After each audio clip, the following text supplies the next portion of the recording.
Welcome everyone to the K-6 virtual program webinar. Thank you for your interest in learning more about this program that we have planned for the 2021-22 school year. My name is Matt Kegley.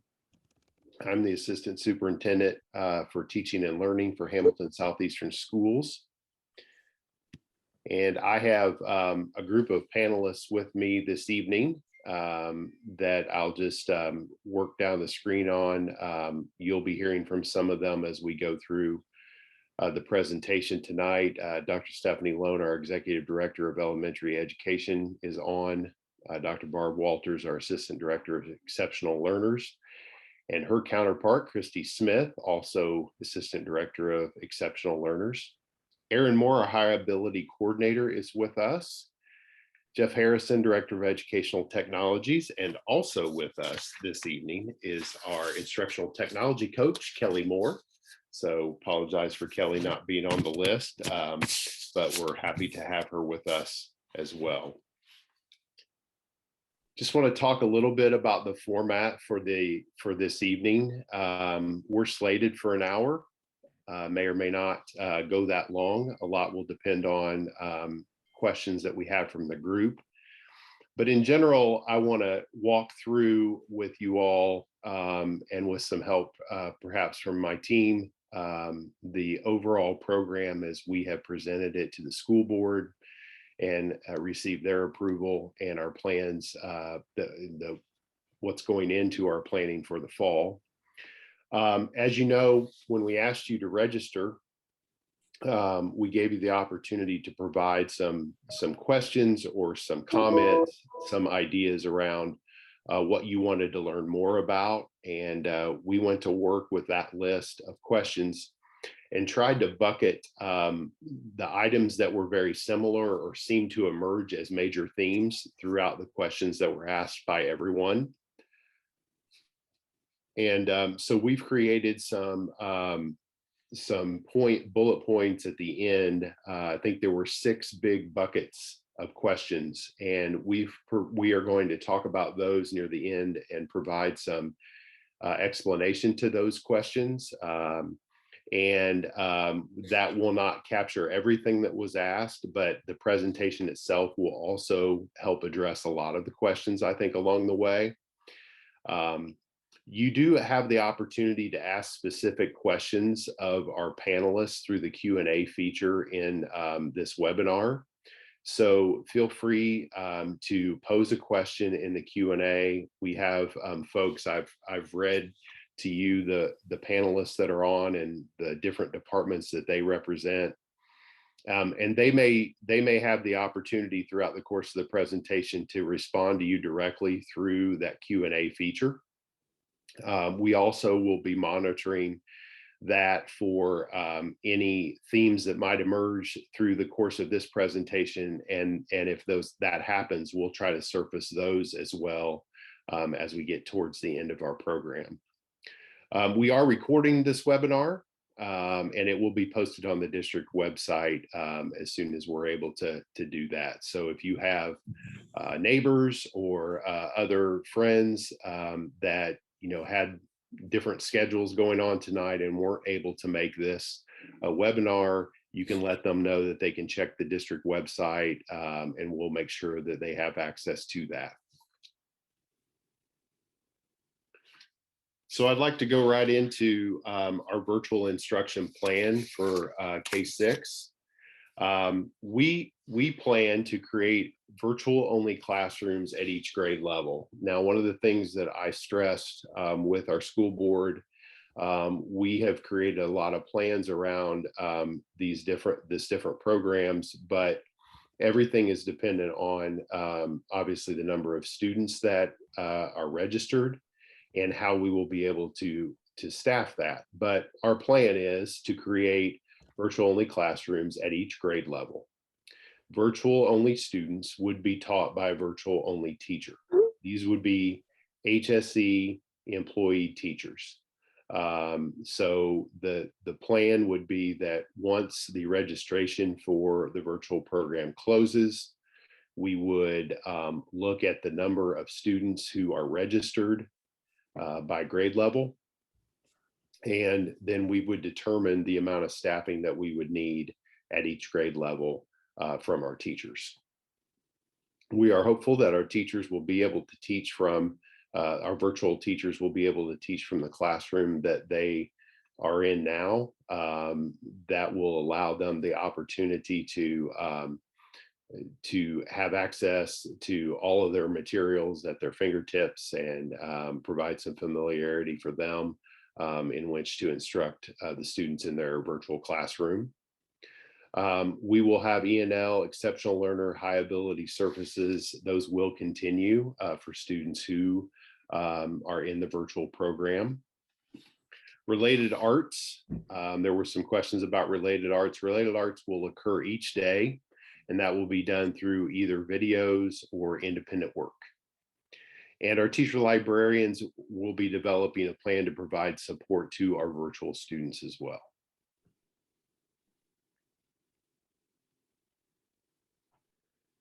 So I want to talk just for a few minutes about the success of virtual students.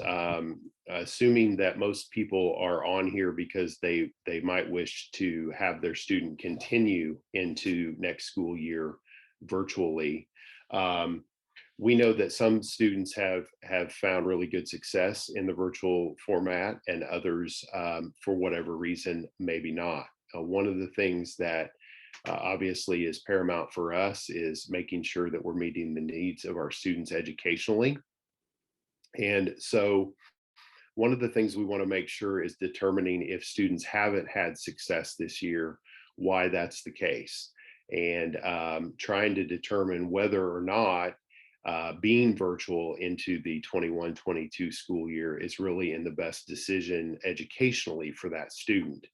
And so once we've closed the registration portion, we will be examining the lists of students that have indicated that they wish to be virtual for 21-22. And we will be consulting with their homeschool building administrators, trying to get a good understanding of whether they have been successful throughout this school year. And we may have some situations, hope not, but we may have some situations where students have just not had a very successful endeavor this school year. And maybe there's indicators that would tell us that remaining virtual is not a good idea. And in those situations, we may ask for medical documentation to substantiate the need for that student to be virtual. And I'm going to talk a little bit more later, just as a foreshadowing for later in the presentation, about the medical portion of being involved in medical necessary. So we also wanted to create some expectations around students that are involved in the virtual program. I have student/parent expectations. We know that at this age, student success is very much tied to the involvement of their parents.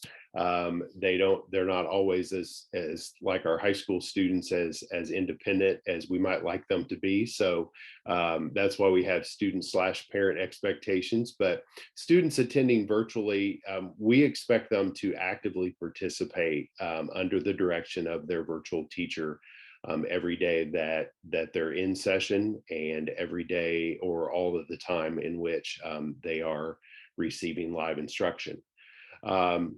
Students participating in this program may only participate in extracurriculars if there is a virtual option that exists. And so I know this has been a point for some folks, and want to clarify that just a little bit. We've operated from the development of this program that families are likely doing this for COVID-related reasons. And therefore, we thought that it would send a mixed message to say that you can participate in extracurriculars in person, but you couldn't do so via your education. And so, however, that doesn't preclude students from being involved in extracurricular activities if there is a virtual option.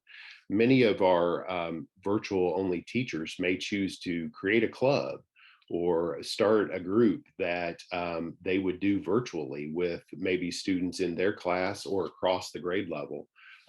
Or there may be teachers who run a club in the home school in which this student would attend if they were in person, and they might also provide a virtual option, and students could participate that way. Finally, virtual students will be required to participate on site for any course, class, district, or state testing or lab experiences. This was something that we worked really hard to develop and provide comfort for families this spring, as we had different types of testing that was going on throughout our district at the various levels, and created options to try to help families feel comfortable to be able to meet the demands of the state tests, while at the same time feeling safe in doing so. And we have every reason to believe that state testing and things of that nature will continue into next school year. And we will ask that students come in and complete those types of assessments as needed.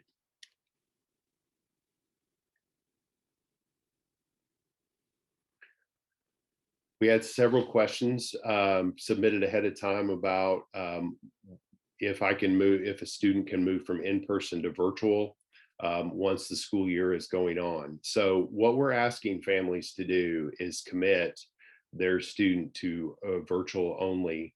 If they choose to do that, it will be for the entire semester. And that's what this registration window is for, is so that families could indicate whether their student will be virtual. Throughout, at some point in the fall, we will reevaluate and ask families to reevaluate their method of instruction for their student, so that we can get an understanding of what students may be choosing after the end of first semester to come back to in-person learning. So that option will be available at the semester break to return to in-person instruction. Um, there will be a process of appeals in place for extenuating circumstances if throughout the course of a semester a change in the method of instruction is needed. We will have an appeals process developed so that you could ask if the mode of instruction could be changed. Those would be, as I said, extenuating circumstances, and would be things that we would take a look at on a case by case basis, but we would anticipate having very few of those. The potential, this last bullet is just an awareness piece. Obviously, if at the end of the first semester, you would elect to send your student back to in-person learning, you obviously understand that they're likely to have a change in a teacher. That's very probable. And so that is just making you aware that that's likely to happen. All of you may understand that that is likely to occur if you went back to in-person. However, what could also happen, although it is going to depend on the fluctuation of students at the semester, is that you could be in a virtual classroom, and there could be so many students that choose to return to in-person learning, that in order to keep the class sizes at a comparable place to what they would be in person, we may have to close some virtual sections. And when we do that, that might make a shift in the classroom that you're virtually in as well. So there's really no absolute guarantee that you'll be with the teacher that you start the year with all year long, although that is our goal, and that's what we would strive to do.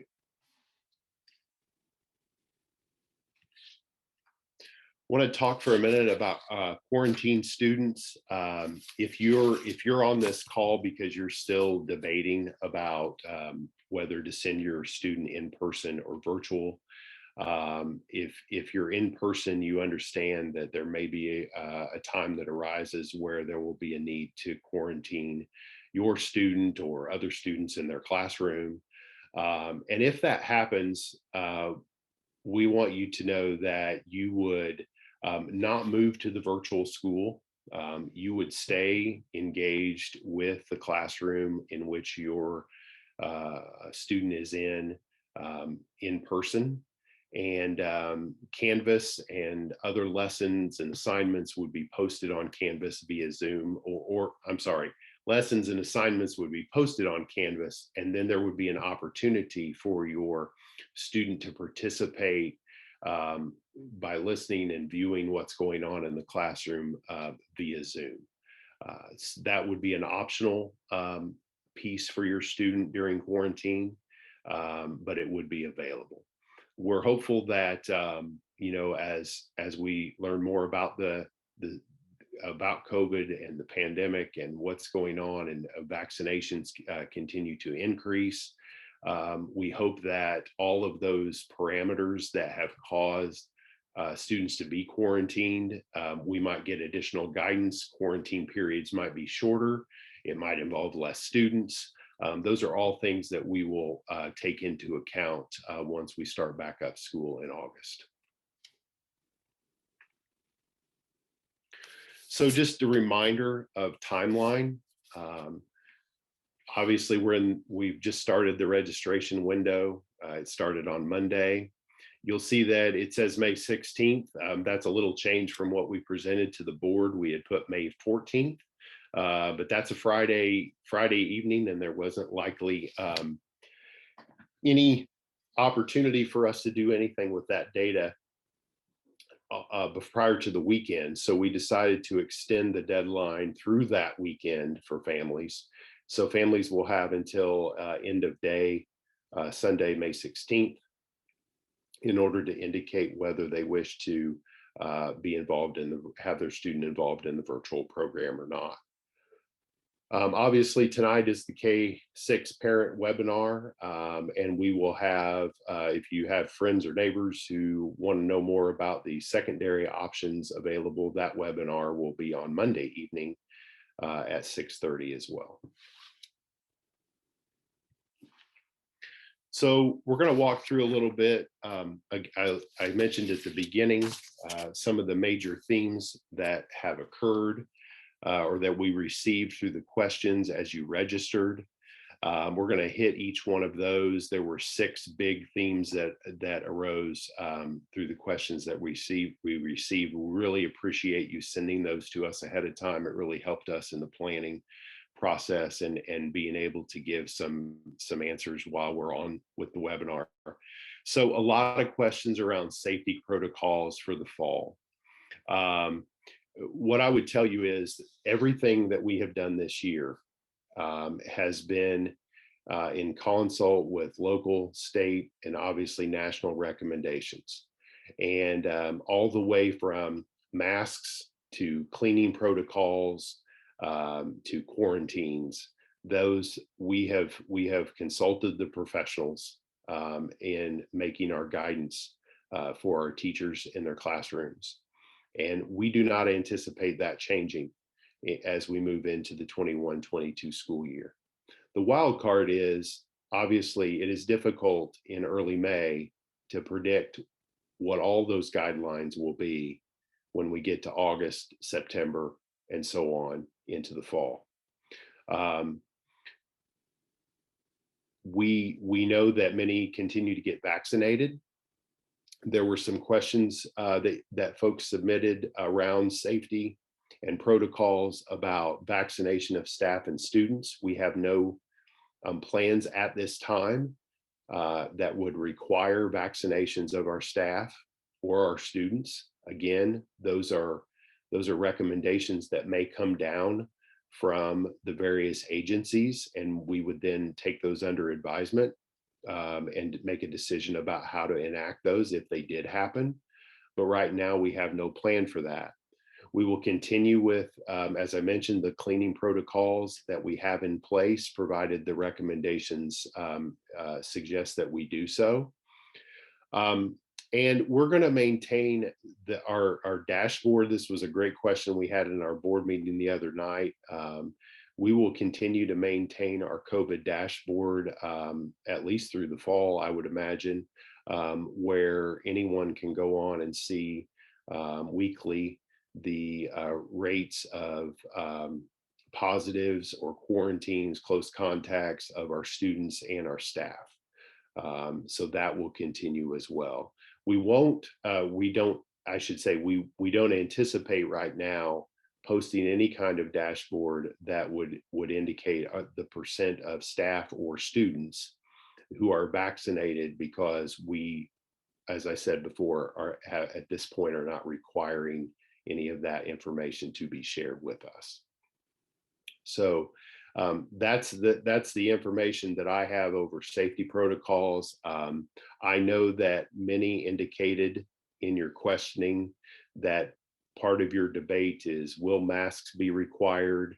Will vaccinations be required? And I just simply cannot be definitive about that right now. If you have, my advice would be that if you feel that masks are so important that they need to be required, or that vaccinations need to happen, and we can't make that decision right now. My recommendation would be that you be virtual, that you indicate that you'd like to be virtual for the fall. That doesn't bind you to that for the entire year. Certainly, you would have the opportunity to go through the fall semester, see what kind of recommendations are provided, how the infection rate's going on, how the number of vaccinations are going on, and have an opportunity through that fall semester to continue to monitor exactly what's going on in our community and on a state level as well, and then make it and have a chance to reevaluate for the second semester. So that would be my recommendation if you have a lot of trepidation about the various issues all around safety protocols. So questions that we also received have to do with the daily schedule for our students in K-6. And our virtual teachers will communicate those specifically, but I'd like to call on Dr. Stephanie Lone, who's our elementary director, to talk a little bit more about number 2. Thank you. Well, it's really important to us that our virtual students have a really typical routine, just like they would in the in-person classroom. So they'll have a specific teacher that will certainly reach out to them and do their welcome activities before school starts, make sure that families have their virtual back to school experience with guidance on the schedules. Largely will follow a typical routine where we might have a reading workshop, a writing workshop, some phonics and word work, our math mini lessons, our science and social studies work, or inquiry or project work. There will certainly have a lunch and recess kind of play and rest time built in the middle of the day. And then our general education teachers will also be assigning related arts activities or enrichment pieces for students to complete. The idea of the schedule, especially at the younger ages, is to be very developmentally appropriate with screen time and hands-on learning and typical learning. And so we envision that we will have some whole group instruction. We'll have lots of small group instruction, certainly to help meet specific needs in the classroom, and then making sure that we're supplied in a manner so that we're giving students those print experiences and hands-on experiences that our typical in-person learners are having. So we're just getting enough screen time, but not too much. So thank you. Thank you, Dr. Lone. Also had a lot of questions around other support services, E&L, high ability, exceptional learners. And we will continue to support our students with ILPs, IEPs, and our high ability service model. And I have some folks as on our panel tonight that I'd like to just call on to address those areas. I'll start with Christy Smith from our Exceptional Learners Department. Christy, can you add to that, those concerns or questions? Sure. So All of the students with IEPs, we will continue to provide those services. We will have virtual teachers just for the students who are attending virtually. So our virtual teachers will be working, our resource teachers will be working with the virtual teachers. We'll be doing collaboration with the teachers that are working with your students. We'll also be doing small group sessions. So we'll be coordinating with the teachers in order to schedule those where it does not cut into instructional time, but that we can get those IEP goals met too. We will also have all of our related services will be offered. So if your student is a student who receives OT, PT, speech, those will be provided by our therapists and will be done virtually in collaboration with your classroom teacher, and we'll be meeting your IEPs. Thanks, Christy. Call on now Erin Moore, who is our high ability coordinator. Erin, anything you'd like to add? Sure, just that all students will receive their high ability services, whatever that they qualify for, if that's math, reading, if that's both. What that will look like will depend on numbers. So once we have numbers set, we'll be able to look at potentially clustering some students together. And I will work with teachers and with our virtual coordinator to ensure those services happen. I did see a question pop up in the Q&A, just like what would math look like? And it really depends on what the makeup of the grade level is. But likely we would group your student with other students receiving those same services. And that might just be their math comes in a small group. So it may be at a separate time. That will just remains to be seen. But we will make sure that all students receive their high ability services. Great, thank you. And our E&L coordinator, Danielle Riego, was not able to be with us tonight, but Dr. Lone, can you speak maybe a little bit about E&L services? Right. Our E&L services will also follow our ILPs, which are our individualized learning plan. And these are specific to students with language goals. And so these plans will be written to accommodate students in virtual settings. And so our E&L teachers will be working specifically in small groups with students. And our general education teachers will be looking at their lessons, accommodating some of their activities, and perhaps modifying some of their whole group lessons to meet the needs of our English language learners. So all of our services will be provided. We'll just be up for the challenge and making sure that we can meet all of those needs. And looking again, like Erin mentioned, to the enrollment to help us determine how to best group students and perhaps find some peers that we can work with and really rehearse those important social language skills. Great, thank you. Moving on to some other questions that were major themes for us. There was questions about fees for this virtual program. No, there's not any kind of extra fee to be involved in the virtual program. As I said, we're staffing this with our HSE teachers. And so money that we receive to educate your child will go towards doing just that. The only exception would be any resource fees for instructional materials, textbooks, things of that nature that might otherwise also be charged if your student was live. We will make sure that we find a way to get those resources to you, and we'll do that right before school starts. And those would be the only things that they would be, charged for, just like in normal textbook rental types of situations. Can't have a Zoom meeting without a dog, right? So that's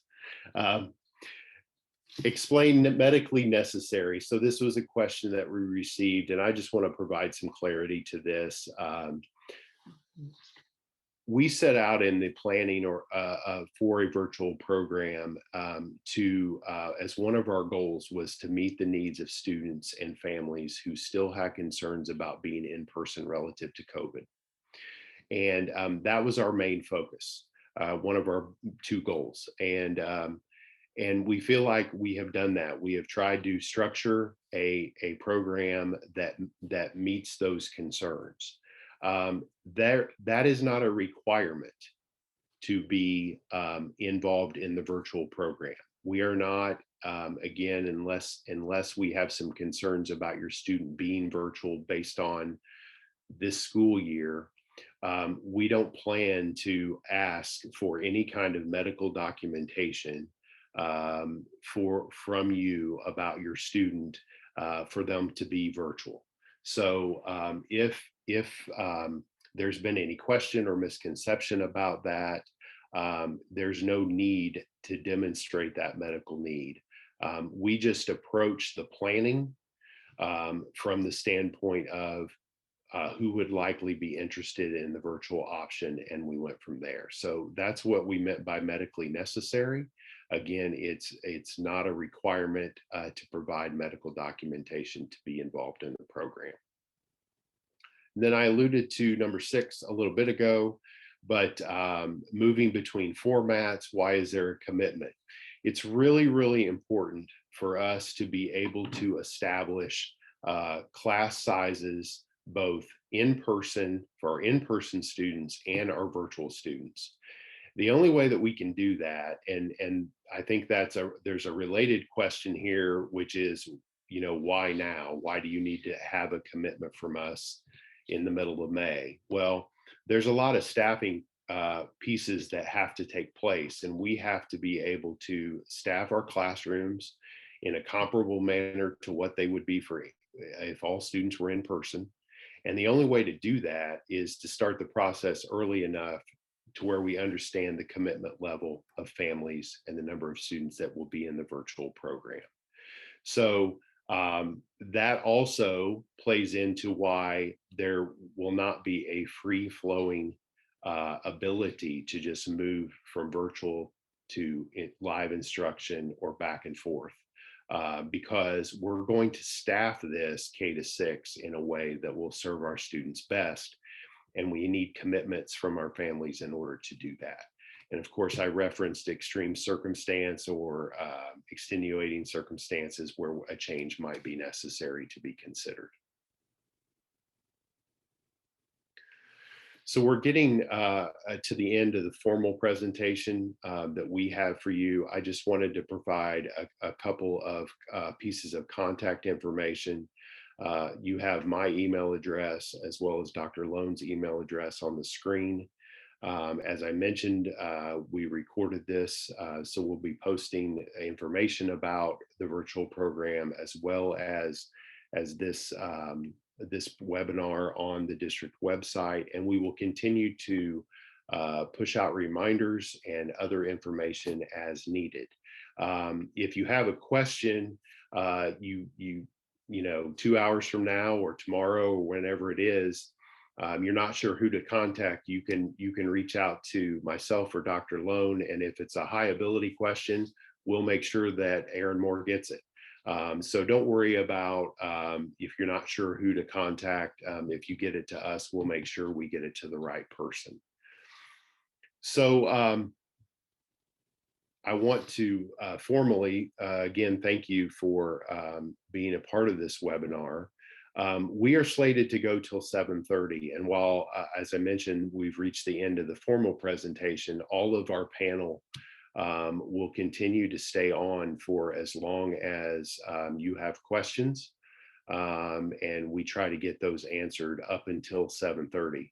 So if you feel like you got what you came for or you found the information you needed, you're welcome to leave the webinar. And I wish you a wonderful evening with the sunshine we have out there. If you have other questions that you would like to ask, feel free to use the Q&A feature, and we have some folks who will gladly answer those for you. Mr. Harrison, before anybody else signs off, do we have any other themes that you saw as we went through? No, I think that you covered most of the themes and some of the questions that were in the Q&A. I also wanted to just remind everybody, if they did not see it in the chat feature, I did go ahead and post the link, if you did not have it, on where to register your student for the virtual program next year. If you're not interested in registering, there's nothing that you have to do. We are only asking for those interested in the virtual program to register. Those who wish to attend in person there will be no additional things that need to be done. We just assume if you don't register, you will be in person. Okay, thanks, Jeff, for that added information. So I wish you all a wonderful evening, and again, we'll stay on as long as there are questions to be answered. Thank you so much for your attendance.